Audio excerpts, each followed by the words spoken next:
반갑습니다. 설 명절 다 잘 보내셨나요? 새해 복 많이 받으십시오. 새해 복 많이 받으세요. 설 이후 첫 주일 연세대학교에서 이렇게 하나님 말씀 함께 전하게 되어서 나누게 되어서 너무 기쁘고 감사합니다. 저는 오늘 여러분들과 함께 교회의 위기에 대해서 생각해 보고자 합니다. 그리고요, 하나님께서 미가서 말씀을 통해서 우리에게 주시는 그 메시지를 함께 나누어 보려고 합니다. 먼저 이런 질문을 드리고 싶습니다. 삶의 어떤 위기가 갑자기 찾아와서 너무나 당황하고 어떻게 행동해야 할지 모르는 그런 순간을 경험해 보신 일이 있습니까? 우리는 살다 보면 대처하기 어려운 위기의 순간들을 경험할 때가 많이 있습니다. 그럴 때 어찌할 바 몰라서 종종 당황할 때가 있습니다. 아주 능력이 좋고 자신감이 있는 사람은 위기가 한두 번쯤 오면 쉽게 넘어가는 것처럼 보일 수도 있죠. 하지만 그것은 잠시뿐입니다. 인간은 결국 약한 존재이기 때문입니다. 특히 사랑하는 사람을 잃거나 혹은 자기 자신이 아플 때, 죽음의 공포를 마주할 때 우리는 그러한 순간들에 결국 평정심을 잃고 당황하게 되기도 합니다. 그런데 그런 위기의 순간이, 당황의 순간이 지금 이 시대를 살아가고 있는 그리스도인들에게도 일어나고 있습니다. 왜 그럴까요? 바로 오늘날 교회가 커다란 위기에 처해 있기 때문입니다. 오늘날 교회는 참으로 어려운 시기를 보내고 있습니다. 외적으로는 일단 최근에 코로나19가 있었죠. 이 코로나19의 타격을 교회가요 많이 받았습니다. 특히 이 중소형 교회들은 이 교인들이 다 회복되지 않은 그 상황이 무척 힘든 그런 교회들이 많이 있습니다. 내적으로는 어떻습니까? 갖은 비리와 부패, 내분 등으로 인한 많은 문제들이 일어나고 있습니다. 교회 세습의 문제, 금권 선거, 성추문 등이 끊이지 않고 일어나고 있습니다. 그러면서 교회는 사회적인 영향력도 잃고 교인들도 줄어들고 이러한 상황을 맞이하고 있습니다. 전 세계를 놓고 보면 교인이 줄어들고 있다, 기독교인이 줄어들고 있다라고 말하는 것은 꼭 사실은 아닐 수도 있습니다. 왜냐하면 지금 넓게 보면요, 아프리카나 아시아 또 그 남미 지역에서 많은 기독교인들이 늘어나는 그런 지역들이 있기 때문입니다. 하지만 우리가 소위 말하는 글로벌 노스라고 하는 지역이 있습니다. 서방 세계를 포함하고요, 발달된 세계인데 또 거기에는 이제 우리 한국도 포함이 됩니다. 이 지역에서는 잘 알고 있듯이 계속해서 교회가, 기독교가 그 수가 줄고 영향력을 잃어가고 있습니다. 이미 유럽에서는 오래전에 기독교 인구가 급감하였죠. 미국에서도 개신교인의 비율이 계속해서 급감하고 있습니다. 제가 지난 여름에 미국에 다녀왔습니다. 그곳에서 미국 연합감리교회 UMC라고 하죠. 거기에서 담임 목회를 하고 있는 선배를 만났습니다. 그분이 이제 담임 목회한 지 5년 정도가 되었는데요. 제가 무슨 대화를 하다가 이런 대화가 나왔습니다. 그 결혼식 주례를 얼마 전에 했다 그러길래 지난 5년간 결혼식 주례를 얼마 동안 한 것 같아? 그러니까 그 형님이 말씀하시기를 한 2번, 3번 한 것 같은데 그러더라고요. 그러면 장례식은 몇 번 했지? 그러니까 한 5번 했다 그러더라고요. 그럼 세례는 몇 번 집전했어? 이렇게 물어보니까 잠깐 이렇게 생각을 하더니 뭐라고 대답했을 것 같습니까? 한 번도 없네 그러더라고요.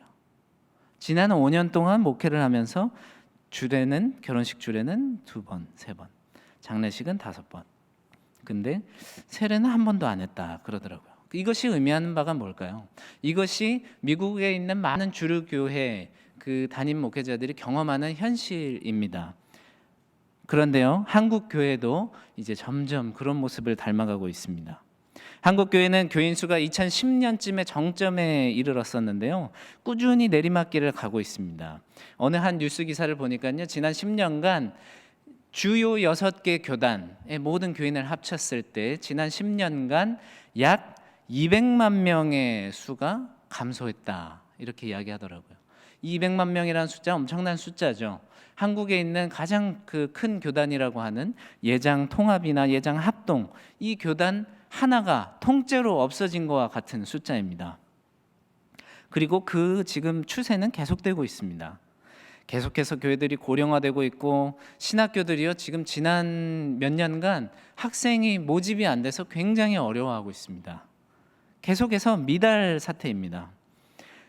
젊은이들이요 요즘 이렇게 말합니다. 이제는 너도 나도 교회를 안 나가는 것이 부끄러운 것이 아니라, 크리스천들 중에서도 말이죠, 교회를 나가는 것이 부끄러운 시대가 되었다, 이렇게까지 이야기를 하더라고요. 매우 안타까운 상황입니다. 미국의 많은 교회들이 과거 수백 명의 성도가 있다가 이제는 그 커다란 예배당에 나이 드신 노인분들 20명, 30명 정도만 앉아서 예배드리는 것이 너무나 흔한 모습이 되었는데, 이제 그것이 또 우리의 미래가 되어가고 있는 그러한 느낌입니다. 이러한 현실 속에서요, 또 지성이 있고 생각이 있고 뜻이 있고 하나님 앞에 하나님을 두려워하는 그런 마음을 갖고 있는 그리스도인들이 계속해서 고민하고 있습니다. 그런 당황해하고 있습니다. 어찌할 바를 몰라 하고 있습니다. 그들의 질문은요 이렇습니다. 아마 우리 모두의 질문일 것 같습니다. 과연 우리는 이러한 사태를 어떻게 받아들여야 할 것인가? 교회의 미래는 어떻게 될 것인가? 우리의 미래는 어떻게 될 것인가? 우리는 지금 어떻게 해야 할 것인가? 저는 오늘 우리가 읽은 본문인 미가서가 오늘날 당황해하고 있는 그리스도인들에게 중요한 지혜의 메시지를 주고 있다고 생각합니다. 미가서라는 것이요 참 성경에서 찾기 힘든 책입니다. 찾아보셨나요 혹시? 굉장히 짧아서요 어디 있는지 찾기가 되게 힘듭니다. 소선지서라고 하는데요, 안중요에서 소선지서가 아니라 짧아서 작아서 소선지서라고 합니다. 미가는 아주 어려운 시기에 선지자 활동을 했던 사람이었습니다. 기원전 8세기경의 선지자인데요, 제가 이스라엘 역사를 잠깐 설명드리겠습니다. 이스라엘 왕국이 있었지요. 사울 왕이 있었고 다윗 왕이 있었고 솔로몬 왕이 있었고, 그리고 나라가 두 개로 나누어집니다. 마치 지금의 우리나라와 같습니다. 북쪽에 이스라엘이 있었고요, 남쪽에 유다, 이렇게 두 나라로 갈라집니다. 기원전 722년에 이 북쪽의 이스라엘이요 먼저 아수르라는 왕국에 의해서 멸망되죠. 그리고 한 100 몇십 년 후에 587년에 이제 남유다도 멸망하게 됩니다. 이 미가는 멸망하기 직전에 유다 지역에 살았고요, 무너진 이스라엘을 직접 목격한 선지자였습니다. 이 미가 그리고 이 남쪽 유다에 살고 있던 유대인들의 마음이 어땠을까요? 한 나라였던, 형제의 나라였던 이스라엘, 하나님께서 세우신 이 나라라고 믿었던 이스라엘이 제국의 힘에 무너진 것입니다. 그리고 그런 제국 열강의 다툼들 속에 자기들도 아직 끼어 있죠. 이 순간에 그들이요 이런 질문을 던졌습니다. 하나님의 나라 이스라엘이 무너지다니 이것을 어떻게 이해해야 하는 것일까?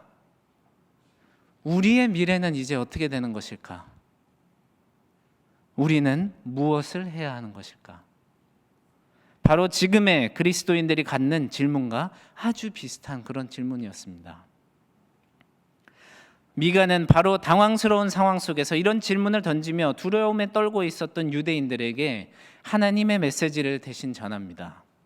그 말씀의 내용이 오늘 읽은 그 미가서 말씀입니다. 특히 6절에서 8절 내용인데요, 이 내용을 제가 조금 더 편하게 이야기하면 이렇습니다. 너희가 너희에게 올 죄값을 피하겠다고 번제물을 가져온들 아무런 소용이 없다. 너희가 무엇을 가져온들 나를 기쁘게 할 수 없느니라.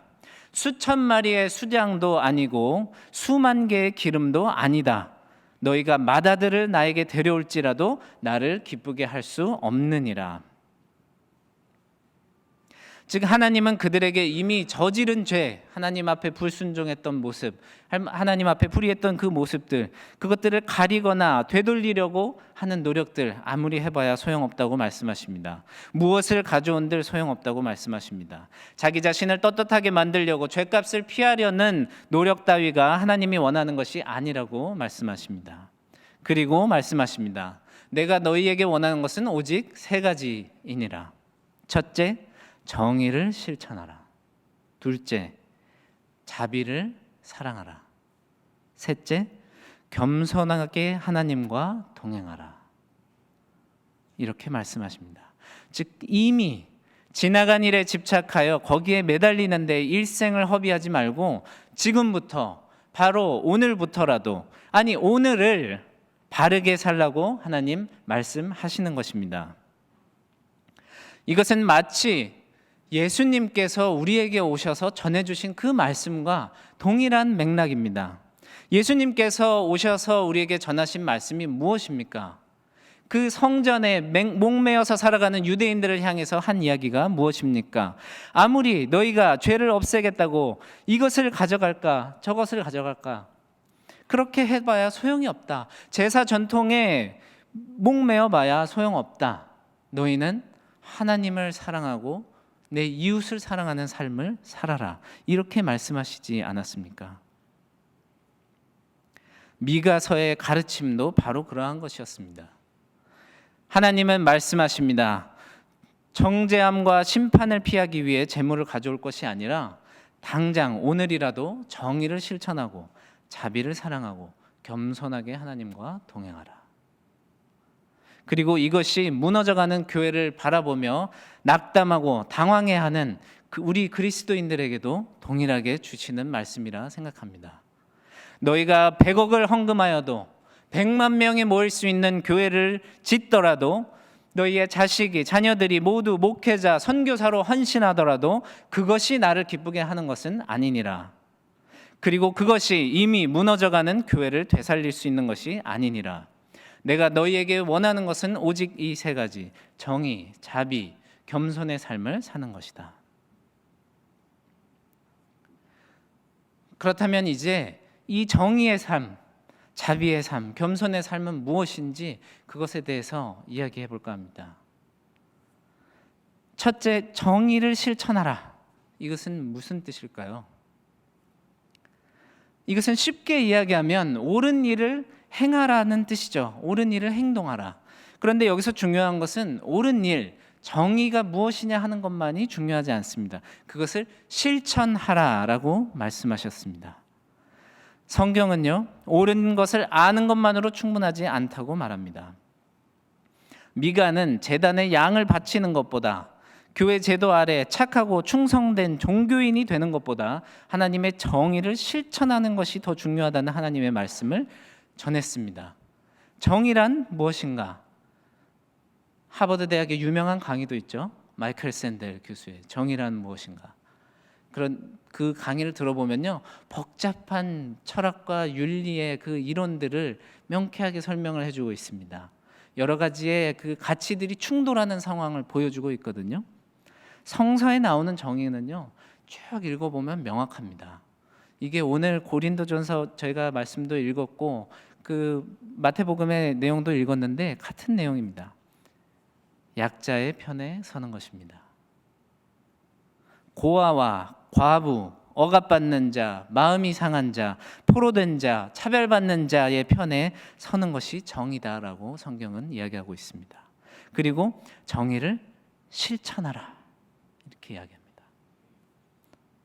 그들을 위해서 행동하라는 것이죠. 지금 세상에 많은 종류의 불의가 있습니다. 여러분, 우리 그리스도인들은 어떤 불의가 이 세상에 있는지 열심히 찾아보고 알아보고 눈을 떠야 할 그러한 의무가 있습니다. 항상 이 세계에 불의가 어디에 있는지, 약자는 누구인지, 억울한 자는 누구인지, 그 손을 잡아줘야 하는 사람은 누구인지를 공부해야 할 의무가 있습니다. 그리고 그들을 위해서 행동해야 합니다. 끊임없이 싸우고 저항해야 하고 합니다. 인종차별에 맞서 싸우고 성차별에 맞서 싸우고 증오와 혐오에 근거한 모든 폭력에 맞서 싸워야 합니다. 그리고 약하고 억누린 자와 고통받는 자의 편에 서야 하는 것입니다. 그것이 바로 하나님이 오늘 말씀을 통해서 우리에게 오늘을 이렇게 살아가라라고 말씀하시는 그 내용입니다. 자, 둘째, 자비를 사랑하라라고 말씀하셨습니다. 사실 오늘 우리가 읽은 새 번역에는요, 자비를 사랑하라 이렇게 표현하지 않고 인자를 사랑하라 이렇게 나옵니다. 그래서 이 말씀을 잘못 읽으면요, 약간 오해하기가 쉽습니다. 성서에 우리 인자라 하면 누굽니까? 예수님을 인자라고 표현하는 경우가 종종 있죠. 오실 메시아에 대한 그런 표현이 있을 때가 있습니다. 근데 이것은 그때 그 인자가 아니라 인자함의 인자입니다. 그 이때의 이 인자, 그 원어를 살펴보면요, 헤세드라는 단어입니다. 아마 들어보신 분도 있을 것입니다. 헤셋, 발음이 맞는지 잘 모르겠네요. 헤세드. 이 헤세드라는 단어는 하나님의 사랑을 말하는 것입니다. 그런데 그 조건 없는 하나님의 사랑, 모든 것을 품어주시고 용서해 주시는 그 자비의 하나님의 그 마음을 말하는 것입니다. 그래서 영어 성경을 보면요, 이것을 보통 love mercy, 너희는 자비를 사랑하라 이렇게 표현하고 있습니다. 혹은 love kindness라고도 하는데요, 저는 love mercy, 자비를 사랑하라는 것이 가장 정확한 표현이 아닌가 생각합니다. 이러한 하나님이 너희에게 보여준 그 자비의 마음, 친절함의 마음, 용서의 마음, 긍휼의 마음을 너희도 사랑하라. 즉 그걸 그렇게 살라, 그렇게 실천하면서 살아라, 이런 뜻이죠. 이 메시지는 특별히 우리가 정의를 실천할 때, 첫 번째 포인트였던 정의를 실천할 때 우리가 간과할 수 있는 한 가지 측면을 일깨워 줍니다. 정의의 실천은 약자를 위한 싸움을 포함한다고 제가 말씀드렸는데, 이 말씀은 단순히 어떤 사람들을 위해 싸우고 한편에 서서 싸우고 그 사람들에게 고통을 주는 것처럼 보이는 다른 사람들은 미워하고 그 사람들을 억압하라, 이러한 뜻이 아니라는 것을 설명해 줍니다. 성경은 모든 사람들에게 자비와 긍휼함을 가지고 살아가라라고 말씀하고 있습니다. 우리 모두는 결국은 죽을 수밖에 없는 미약한 존재라는 것을 깨닫고 서로를 불쌍히 여기고 서로를 돌보기를 원하는 것입니다. 이러한 마음은 우리가 극심한 이분법, 극단적인 양극화를 벗어나게 합니다. 서로를 용서하는 마음, 용인하는 마음을 갖게 하기 때문이죠. 이것은 명백한 불의나 죄를 용인하라는 뜻은 아닙니다. 하지만 그것에서 벗어나지 못하는, 이러한 모든 인간사의 그 복잡함 속에서 벗어나지 못하는 모든 인간에 대한 그 연약함, 그것을 보고 연민을 가지라는 말입니다. 죄는 미워하되 사람은 미워하지 말라는 우리 속담도 있지 않습니까? 동료 인간에 대한 연민과 긍휼함을 잊지 않는 것, 이것이 두 번째 그 하나님께서 하신 말씀이 아닌가 생각합니다. 마지막으로 세 번째, 하나님은 우리에게 겸손하게 하나님과 동행하라 이렇게 말씀하셨습니다. 이것은 무슨 뜻일까요? 겸손하게 하나님과 동행하라. 모든 일을 하나님께 묻고 함께 가라, 이런 뜻이겠죠. 그런데 저는 여기서 겸손하게라는 말에 좀 주목해 볼까 합니다. 겸손하게. 저는 이 겸손하게라는 말은 묻는 것뿐만 아니라 들으면서 가라라는 뜻으로 이해합니다. 왜냐하면 교만한 사람과 겸손한 사람의 차이가 무엇인가? 가장 큰 차이가 무엇인가? 생각해 보면 교만한 사람들은 듣지 않는 사람들입니다. 자기만 말하기를 좋아하는 사람들이죠. 겸손한 사람들은요, 보면 듣기를 잘하는 사람들입니다.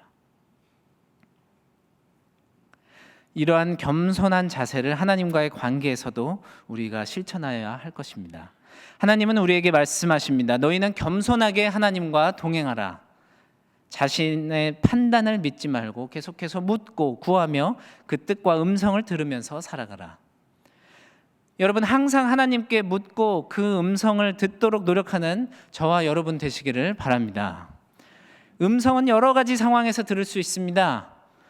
다른 사람과 이야기하는 중에, 기도하는 중에, 말씀 읽는 중에, 뉴스를 보는 중에, 내 삶에 일어난 일들을 쭉 돌이켜보면서 그것을 성찰하는 중에 하나님 말씀을 들을 수가 있죠. 중요한 것은 우리가 말을 들으려면 우리가 말하는 것을 멈춰야 한다는 것입니다. 한 번 내가 말하는 것을 멈출 때 우리가 하나님의 말씀을 한 번 더 들을 수 있을 것입니다. 한 번 더 내 마음대로 하려고 하는 것을 내려놓을 때 우리는 하나님의 이끄심을 경험할 수 있을 것입니다. 그것이 나를 잠시 잡아두는 것, 그것이 하나님과 대화하는 우리의 지혜일 것입니다. 자, 이제 오늘의 말씀을 마무리하고 싶은데요. 여러분, 저는 이렇게 생각합니다. 하나님은요, 우리에게 대단한 것을 원하지 않는다고 생각합니다. 우리가 이 세상을 완전히 변화시키거나 무너져가는 교회를 되돌릴 만한 대단한 능력을 요구하시거나 그러지 않는다고 생각합니다. 하나님은 그저 오늘 하루를 온전히 우리가 바르게 살아가기를 원하십니다. 하나님은 우리가 오늘 하루를 정의를 위해 행동하며, 즉 약자를 편에 서서 실천하며 용서와 자비하는 마음을 가지고 우리 이웃들에게 서로 긍휼한 마음과 용서하는 마음을 가지고 살아가며 하나님의 음성을 구하며 겸손하게 살아가는 그러한 삶을 살아가기를 원하십니다. 이것이 바로 하나님이 멸망해 가고 있는 유대인들에게 미가를 통해서 주신 말씀입니다. 그리고 이것이 위기 속에 살아가고 있는 우리 그리스도인들에게 주시는 말씀이십니다. 학생들과 만나다 보면요, 종종 이런 이야기를 듣습니다. 나중에 이러한 일을 해서 제가 하나님께 영광 돌리고 싶습니다. 10명을 전도하고 싶습니다. 성공해서요, 케냐에 교회를 짓고 싶습니다. 어른 성도분들 중에도 그런 이야기를 종종 듣습니다. 사업이 잘 되면 이러한 일을 하겠습니다. 그런 이야기를 들을 때마다요, 감동이 오고 격려를 전해줍니다. 그런데 오늘 하나님의 메시지를 들으면 여러분 어떤 생각이 드시나요? 저는요, 하나님께서는 이렇게 말씀하시는 것 같습니다. 교회를 염려하지 마라. 하나님, 나를 너희가 염려하지 마라. 학교를 염려하지 말고 미래를 너희가 책임지려 하지 마라. 너는 그저 오늘을 바르게 살라. 정의와 친절, 겸손함을 실천하며 매일매일을 살아가라. 마치 내일 종말이 와도 한 그루의 사과나무를 심는다는 말처럼 유다가 내일 멸망하더라도, 교회가 내일 모두 사라지더라도 너는 정의와 친절, 겸손의 삶을 살라. 우리가 성대한 교회 건물을 짓고 수억의 돈을 선교지에 보낸다고 한들 내 삶에 정의와 자비와 겸손의 삶이 없다면 그것이 무슨 의미겠습니까? 오늘 나와 함께 시간을 보낸 가족이, 오늘 나와 시간을 함께 보낸 친구가, 오늘 내가 만난 편의점의 점원이, 식당의 종업원이, 이웃 주민이, 내 교우들이 나를 통해서 정의와 자비와 겸손을 경험하는 것이 아니라 욕심과 옹졸함과 교만을 경험했다면 그것이 무슨 의미가 있겠습니까? 성도 여러분, 교회의 쇠퇴는 뼈아프지만 교회의 쇠퇴가 곧 하나님의 실패를 의미하는 것은 아니라는 것을 믿는 여러분 되시기 바랍니다. 마치 이스라엘과 유다의 몰락이 하나님의 실패와 몰락이 아니었던 것처럼 말입니다. 하나님은 이러한 위기의 때에 우리에게 말씀하십니다. 무엇을 하려고 하기보다 내 이웃을 위해 사는 오늘을 살라. 이 말씀을 마음에 새기고 한 주 살아가는 저와 여러분 되시기를 바랍니다. 잠시 기도하시겠습니다.